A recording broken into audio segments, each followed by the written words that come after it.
बच्चों, ये question number second exercise 3.2 का है। इस क्वेश्चन में लिखा है find the domain and range of the following function. Domain और range of following real function. Real function की डोमेन और रेंज निकालनी है। तो डोमेन जो होती है वो इनपुट को बोलते हैं और रेंज जो है वो आउटपुट को बोलते हैं। याद रखना आपने, जब भी हम फंक्शन को ऑर्डर्ड पे की फॉर्म में लिखते थे x, y सच दैट हम कहते थे x बिलोंग्स टू पहला सेट जो a था और y बिलोंग्स टू b। तो x को हम डोमेन कहते थे, y को रेंज कहते थे। ये जो y है, y को हम f(x) भी कह सकते हैं, फंक्शन की वैल्यू है ये। इसलिए x की वैल्यू पुट करने के बाद इस फंक्शन में जो वैल्यू आती है वो y होती है। इसलिए x को इनपुट और y को आउटपुट कहते हैं। आउटपुट जो होता है उसको भरने के बाद जो आंसर आएगा उसको आउटपुट कहा जाता है और आउटपुट भी इसकी रेंज ही होती है। ये आपने नोट करना सबसे पहले। और हम बता चुके हैं आपको पहले बहुत अच्छी तरह से, डोमेन जो है ऑर्डर्ड पेयर के हिसाब से चलता है, फर्स्ट इनपुट और को डोमेन जो सेट बी के एलिमेंट होते हैं। लेकिन रेंज जो है को डोमेन के भी वही मेंबर होंगे जो उसमें पार्टिसिपेट करते हैं। ओके, तो आप देखिए अब इस क्वेश्चन में लिखा हुआ है फंक्शन जो है equal to minus mod of x है। अब फंक्शन या माइनस मॉड ऑफ एक्स दिया है। अब एक्स की वैल्यू हम क्या भर सकते हैं कि फंक्शन वेल डिफाइंड है। अगर फंक्शन जो हमारे पास माइनस मॉड ऑफ एक्स है तो हम एक्स की कुछ भी वैल्यू भर सकते हैं। एक्स की वैल्यू क्या कुछ भर सकते हैं, एक्स की वैल्यू को हम पॉजिटिव भी भर सकते हैं रियल नंबर में, पॉजिटिव ग्रेटर देन 0 कह सकते हैं हम जिसको रियल नंबर बढ़ाएंगे। और x को हम लेस देन 0 भी भर सकते हैं, x को हम इक्वल टू 0 भी भर सकते हैं।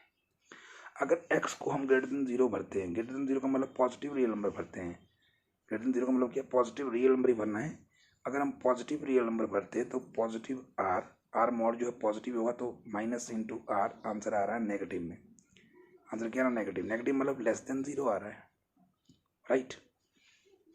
ये बहुत ज़रूरी है आपके लिए जो आपने समझना है इस चीज़ को। तो ये कह रहा है अगर हम इसकी वैल्यू को नेगेटिव भरते हैं तो क्या बनता है। तो कहने का मतलब है हमारे पास फंक्शन था माइनस मॉड एक्स। अगर हम x की वैल्यू को लेस देन 0 भरते हैं और x की वैल्यू को ग्रेटर देन 0 भरते हैं, x की वैल्यू को 0 भरते हैं, फंक्शन जो आपका था माइनस मॉड एक्स, अगर हमने इसको x को ग्रेटर देन 0 भरा, f फंक्शन क्या भरा हमने, ग्रेटर देन 0, तो आपका आंसर आ रहा था माइनस में। ठीक है, अगर हम फंक्शन को भरा लेस देन 0 तो तब भी आपका माइनस ऑफ मॉड की जब वैल्यू आएगी माइनस में तो प्लस ही आती है, तब भी माइनस में आ रहा था। जब हम इस फंक्शन को भरेंगे x को 0 तो उस केस में आंसर 0 आ रहा था। तो ये नोट आपने करना है। इसका मतलब ये हुआ फंक्शन की कोई भी वैल्यू आप भर सकते हैं, लेकिन इसमें आपका जो फाइनल आंसर है, आउटपुट जो है वो आपकी या तो नेगेटिव आएगी या फिर 0 आएगा। इसके बीच में आएगा, पॉजिटिव कभी भी नहीं आएगा। क्यों नहीं आएगा, क्योंकि आप देख रहे हैं यहाँ बाहर माइनस है। इसलिए डोमेन ऑफ फंक्शन क्या हुई, कोई भी रियल नंबर। लेकिन रेंज ऑफ फंक्शन क्या हुई, all value of y belongs to r and y is less than equal to 0। Less than equal to 0 ये जो फॉर्मेट है हमारी, ये रूल फॉर्म है। इसको हम अगर रोस्टर फॉर्म में लिखना चाहें तो माइनस इन्फिनिटी से 0 के बीच का कोई भी नंबर इसमें आ सकता है। ये आपने देखा, ये आपका पहला क्वेश्चन था। अब हम इसका जो सेकंड पार्ट सम करेंगे, सेकंड पार्ट को हम जब ध्यान से देखेंगे तो हम देखेंगे कि इसमें हम x की वो वैल्यू भर सकते हैं जिसके लिए फंक्शन डिफाइंड होता है। यहाँ फंक्शन जो है अनरूट फॉर्म में दिया 9 माइनस एक्स स्क्वायर का अनरूट। तो ये याद रखना, अनरूट की वैल्यू जो है कभी भी नेगेटिव के लिए डिफाइंड नहीं होती है। जब अनरूट के नीचे कोई भी टर्म आएगी, जैसे अनरूट 9 माइनस स्क्वायर, ये हमेशा ग्रेटर देन और इक्वल टू 0 ही होगी value. Greater than equal to 0 होगी तभी डिफाइंड होगा, जब लेस देन करेंगे तो अनडिफाइंड होगा। अनडिफाइंड होगा तो हम इसको छोड़ देंगे। इसलिए हमने लिख रहा है कि f is not defined. Not defined कब, व्हेन 9 माइनस एक्स स्क्वायर का अंडररूट, 9 माइनस एक्स स्क्वायर का अंडररूट ये जो है लेस देन 0 के लिए नॉट डिफाइंड है। स्क्वेयरिंग किया तो इसका मतलब 9 माइनस एक्स स्क्वायर आपका आएगा, ठीक है, लेस देन 0। अब हम सिंप्लीफाई कर रहे हैं इसको, सिंप्लीफिकेशन में क्या हो रहा है आपके पास, 9 minus x square less than 0 के लिए नॉट डिफाइंड है, तो इसका मतलब हुआ 9 लेस देन एक्स स्क्र या एक्स ग्रेटर देन 9। अब एक्स स्क्र नॉट डिफाइंड की बात हो रही है, एक्स स्क्र की वैल्यू ग्रेटर देन 9 नहीं बननी चाहिए। अगर हम एक्स की वैल्यू को प्लस माइनस में 3 से बड़ा कुछ भी भर सकते हैं, हम 3 भरते हैं, तो 3 का स्क्वायर कितना, 9, माइनस 3 का स्क्वायर भी 9 और प्लस का 3 का, तो ठीक है 9 के बराबर आएगी। डिवाइड लेस क्या इसमें 9 के बराबर आ रही है। जब 0 1 2 भरते हैं तब भी हम मानेंगे कि ये इससे छोटी होगी, लेकिन जब जैसे ही हम इसकी वैल्यू उसकी बड़ी भरेंगे तो ये डिफाइंड नहीं होगा। तो हम इसको और क्लियर करने के लिए क्या करेंगे, हम इसको ये करेंगे, जैसे मान लो हमने रियल नंबर में वैल्यू ली थी पहले 0 plus minus 1 plus minus 2 plus minus 3 plus minus 4 and so on, आगे भी आ सकती है। तो 0 का स्क्वायर तो 0 आएगा, प्लस माइनस 1 का स्क्वायर 1 आएगा, प्लस माइनस 2 का स्क्वायर 4 आएगा, प्लस माइनस 3 9 आएगा, प्लस माइनस 4 का स्क्वायर 16 आएगा, उस तरह प्लस माइनस 5 का स्क्वायर 25 आएगा। तो ये सारी वैल्यू जो इसे आगे अब ग्रेटर देन 9 हो रही है, लेकिन जबकि यहाँ तक वैल्यू लेस देन और इक्वल टू 9 है, तो यही वैल्यू आपकी डोमेन की आनी चाहिए। इसलिए हम कह रहे हैं इस क्वेश्चन का जो डोमेन ऑफ फंक्शन होगी, therefore the domain of function जो है हमेशा लाई करेगी -3 और 3 के बीच में, याद रखना है, -3 के 3 के बीच में लाई करेगी। इस क्वेश्चन के लिए जो फंक्शन दिया है f(x = 9 - स्क्वायर) तभी यूनिक होगा। डोमेन ऑफ फंक्शन क्या बनी, -3 less than equal to x less than 3। अब आ रही है रेंज की। रेंज मैंने पहले बताया रेंज होती है आउटपुट। आउटपुट में हम क्या करते हैं, सेम वैसे ही करेंगे, इसको भी देखते हैं। अब देखिए हमने क्या किया, f(x) की जगह y लिखा, 9 - स्क्वायर स्क्वेयरिंग की, y स्क्वायर 9 - स्क्वायर सॉल्व कर दिया इसको, x के 9 - y स्क्वायर, x आए 9 - y स्क्वायर का अंडर रूट। अब फिर से आप इस चीज़ को नोट करिए जैसे हमने पीछे किया था इसके पार्ट में, तो वही चीज़ यहाँ हम रिपीट कर रहे हैं। तो क्या हो सकता है, क्या कंडीशन बन सकती है, मैंने कहा था फंक्शन वेल डिफाइंड होना चाहिए। ये फंक्शन भी x अगर in term of y well defined होगा, अगर 9 - y स्क्वायर का अंडर रूट जो है ग्रेटर देन और इक्वल टू 0 आए। लेकिन बाकी अगर ये 9 - y स्क्वायर का अंडर रूट लेस देन 0 आएगा तभी नॉट डिफाइंड है। इसलिए लिखा हमने x is not defined when 9 - y square is less then 0। इसको 9 is less than y square या y square is greater then 9। अब y square is greater then 9, ये भी वही कंडीशन हम यहाँ डिफाइन करते हैं। y की वैल्यू रियल नंबर से ले रहे हैं हम यहाँ। अब देखिए अगर हम 0 प्लस माइनस 1 प्लस माइनस 2 उसी की तरह प्लस माइनस 3 प्लस माइनस 4, यानी कि अब y की वैल्यू है, पहले x की वैल्यू थी अब y की वैल्यू थी। जब हम इसको स्क्वायर करेंगे 0 का स्क्वायर 0 आएगा, प्लस माइनस 1 का 1 आएगा, इसका 4 आएगा, इसका 9 आएगा, 16 25 36 एंड सो ऑन। आप देख रहे हैं 9 के बाद ये प्रोसीड करेंगे तो ग्रेटर देन आ रहा है, यहीं तक आप 0 1 4 9 ये आपका आ रहा है 9 के बराबर या 9 से कम।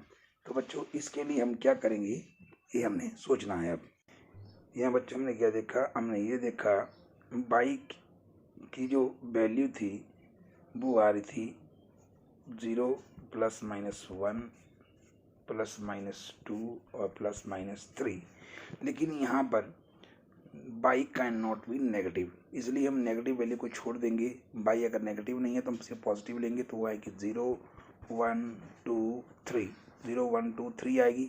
इसी को हम लिखेंगे, इसके range of function is set of y such that 0 less than equal to y less than 3।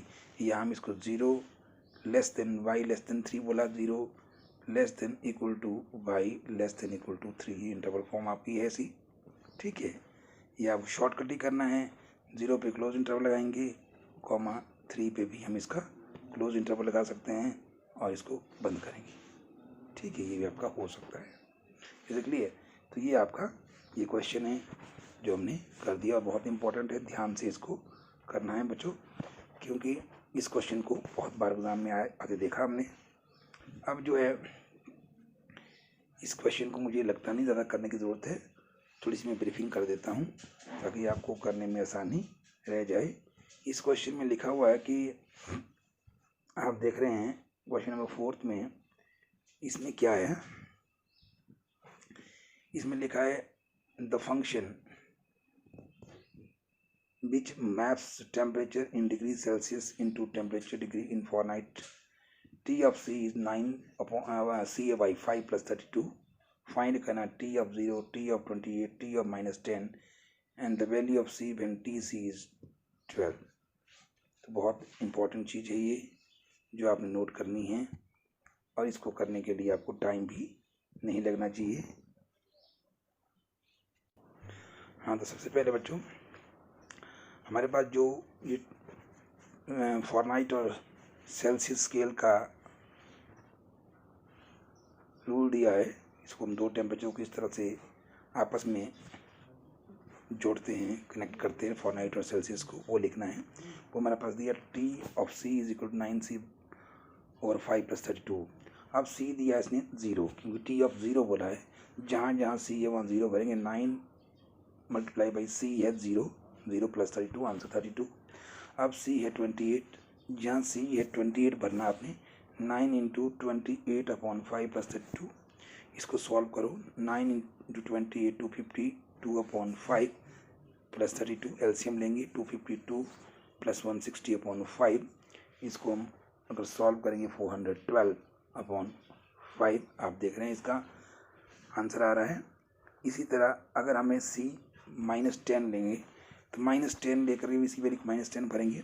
Minus 10 9 into minus 10 upon 5 plus 32, 9 10 ज़ा 90 और upon 5 minus 18 plus 32 that is equal to 14। अब जो ये नेक्स्ट पार्ट है, ये क्वेश्चन थोड़ा सा इसने उल्टा कर दिया। इसमें हम C की वैल्यू निकालनी है, जबकि हमारे पास T ऑफ C की वैल्यू ये बने। तो T ऑफ C की वैल्यू दी हुई है हमारे पास 212 C को C रहने देना इक्वल टू जो फॉर्मूला था, इसको सॉल्व करिए। 9C over 5 is equal to 212 minus 32 180। अब C is equal to 180, 9 over 5 का किया जगह पर जाकर के 5 अपॉन 9, तो काट दिया 9 2 ज़ा 18, 20 इंटू 5 100, तो 100 आपका इसका आंसर आएगा। ठीक है। अब ये जो क्वेश्चन है हमारे पास दिया है इसने, ये क्वेश्चन इंपॉर्टेंट है और इसको आपने ध्यान से करना भी है। और इसमें कहा है find the range in each of the following. Function जो है 2 minus 3x, x belongs to real number x greater than 0, इसकी रेंज निकालनी है। यहाँ x की वैल्यू जो है दिया हुआ है पॉजिटिव है, ग्रेटर देन 0, 0 से भी ऊपर है, 1 2 3 4 इस तरह है रियल नंबर, 0 और नेगेटिव नहीं है। अब उसको पुट करने के बाद f(x) क्या आएगा, वो इसकी रेंज आएगा। डोमेन तो इसकी क्या है, x है, इन वो वैल्यू x क्या है, ग्रेटर देन 0। डोमेन जो इसकी पूरी आएगी ग्रेटर देन 0। ठीक है। अब इस क्वेश्चन को हम थोड़ा आगे सॉल्व करते हैं, देखिए क्या बनता है। यहाँ पर जो फंक्शन है हमारे पास वो आप देख रहे हैं। फंक्शन क्या है इसके पास, फंक्शन है f(x) is equal two by 2 minus 3x। ठीक है। और हमने f(x) को बाई मानते हैं, 2 माइनस 3x की हमने सॉल्व कर दिया। 3x को 2 माइनस बाई, x आया 2 माइनस बाई अपॉन 3। अब हमारे क्वेश्चन दिया x इज ग्रेटर देन 0। जब x आपका ग्रेटर देन 0 दिया है तो हमने क्या करना है, इसको x की वैल्यू भरनी है दोबारा। x is greater than 0 question में दिया हमारे पास, हमने वही भरा। x है 2 minus y upon 3 greater than 0।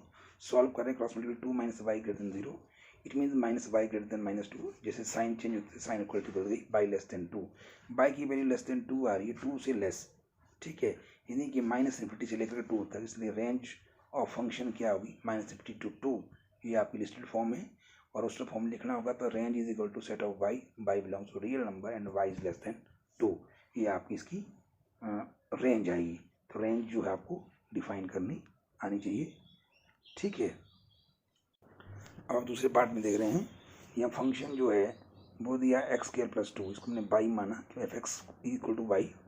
तो अब एक्स स्क्वायर प्लस 2 और x इज रियल नंबर है, तो यहाँ से हम x की वैल्यू निकाल रहे हैं। तो x square is equal two by minus 2, x आया बाई माइनस 2 अंडरूट। फिर हमने कहा था कि फंक्शन डिफाइन होना चाहिए, डिफाइन का मतलब पॉजिटिव होना चाहिए। तो y minus 2 underroot is greater than और इक्वल टू 0। पहले मैंने कहा था पिछले क्वेश्चन में भी, y minus 2 underroot greater than equal to 0। Squaring करेंगे तो बाई माइनस 2 ग्रेटर देन 0। तो यहाँ से आपके पास y is greater than 2। Y की वैल्यू जो है 2 और 2 से ग्रेटर है। 2 से ग्रेटर का मतलब है 2 3 4 एंड सो ऑन, कोई भी वैल्यू सकती है रियल नंबर की। रेंज ऑफ फंक्शन या तो आएगी 2 to infinity, this is your tabular form है. A range of function is set of y. Y belongs to real number and y is greater than 2 is your answer.